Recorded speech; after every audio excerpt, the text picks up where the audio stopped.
Kim Nibarger is the Health and Safety Specialist for the United Steelworkers Health and Safety Environmental Department. Mr. Nibarger is currently conducting an investigation of the BP Texas City accident and for the United Steelworkers. He also serves as an accident investigator for the Steelworkers Emergency Response Team. Mr. Nibarger has 17 years in refinery operations and served as a member of the Joint Chair of the Steelworkers Joint Health and Safety Committee for 8 years. Mr. Nibarger is a graduate of Anacortes High School and attended Lutheran Bible Institute and Western Washington University and Skagit Valley College.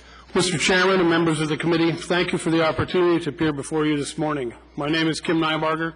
I'm a member of the United Steelworkers, and I'm also a health and safety specialist for the union's Health, Safety, and Environment Department. The USW has approximately 850,000 members in the United States and Canada. Notwithstanding our name, we represent workers in virtually every segment of the workforce. Steel, of course, but also paper, mining, aluminum and other non-ferrous metals, chemicals, plastics, tires and rubber, glass, healthcare, and petrochemicals, which is the subject of today's hearing.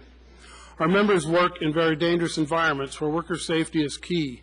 The Process Safety Management Standard was developed to help ensure safe and healthful workplaces processing toxic, reactive, flammable gases and liquids or other highly hazardous chemicals. Implementation of PSM began in 1992 and all requirements of the program were to be in place by May 26, 1997.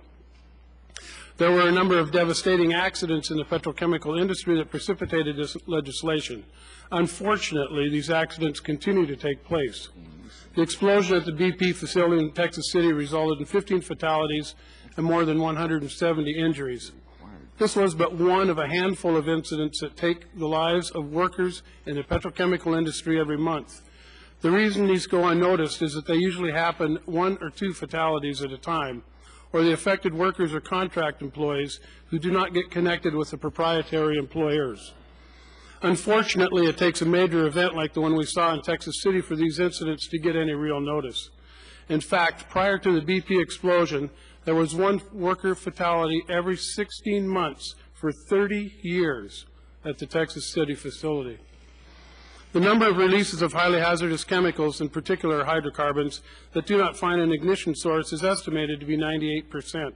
Again, you do not hear about these releases unless there is an explosion or fire associated with the release. Any number of these releases, had they found an ignition source, could have resulted in consequences as tragic as Texas City.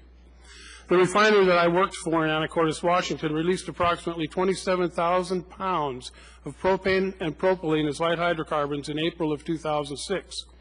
They did not find an ignition source and the release was contained. Had the ensuing vapor cloud ignited, the damage would have been extensive. The underlying cause was a pipe corrosion issue brought on by a seemingly small change in the process, which was not considered significant enough to trigger a management of change review, or MOC. The day before Thanksgiving in 1998 at this same facility, we experienced a situation with slightly different circumstances. Again, a management of change was not performed, and the decision was made to handle this abnormal event using normal procedures. The result was 6 fatalities. I was one member of a team tasked with the retrieval of the bodies of my 6 coworkers. The fire at the Valero refinery in Sunray, Texas on February 16th of this year was also a release of light hydrocarbons, propane.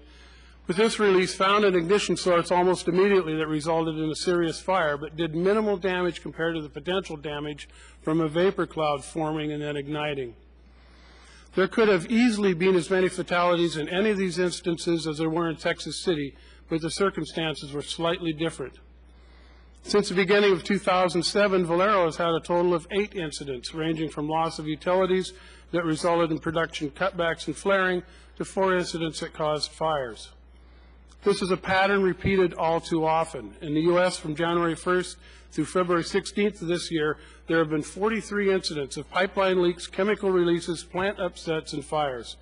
This list is not inclusive, but I seek to focus on refinery and chemical plants as well as distribution facilities. In some instances, facilities or neighborhoods were evacuated without incident. Sadly, in others, there were lives lost. The United Steelworkers represents approximately half of the workers in the petrochemical industry in this country. We have an intimate concern with the well-being of the workers we represent, as well as the industry. One of the union's major goals is to work with the petrochemical industry to make it safer for our members and the communities in which these facilities exist. In the case of BP, we are currently in negotiations with the company to institute a 10-point program to address several items brought forward through the Baker panel report. Specifically, we are working to establish a pilot program at Texas City of the Union's Triangle of Prevention Program for joint accident near-miss investigation. We are working on collectively developing safety and job training programs, as well as procedure writing and a review process for all of BP's U.S. represented sites. The issue of adequate staffing and reasonable work hours is also being addressed. This is the first step in our union's goal of realizing this type of involvement at all the facilities we represent. Who knows better about the day-to-day activities and the best way to deal with them than the workers who perform these jobs on a daily basis? For me, safety in the petrochemical industry is personal.